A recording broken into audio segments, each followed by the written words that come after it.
చేయని తప్పుల మీద వేశారు, చేయని నేరములు మోపారు, చేయని నిందలు మోపారు, తీసుకొని వెళ్ళి చెరసాలలో వేశారు. యోసేపు కూడా అనుకుంటే, దేవా ఏంటి నాయనా ఈ యొక్క నిందలు, ఏమిటి నాయనా ఈ యొక్క ఇబ్బందులు, ఏమిటి నాయనా ఈ యొక్క ఇబ్బందుల కొలిమి అని యోసేపు కూడా కన్నీరు గార్చుంటాడు.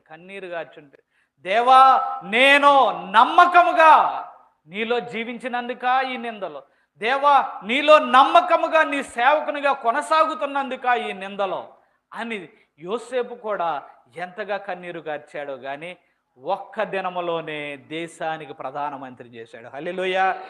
నీ శ్రమ నిన్ను కృంగతీయటానికి కాదు, నీ యొక్క ఇబ్బంది నిన్ను కృంగతీయటానికి కాదు, నీ యొక్క బాధ నిన్ను కృంగతీయటానికి కాదు, ఇదిగో నిన్ను ఉన్నతమైన స్థలములలో నిలపడానికి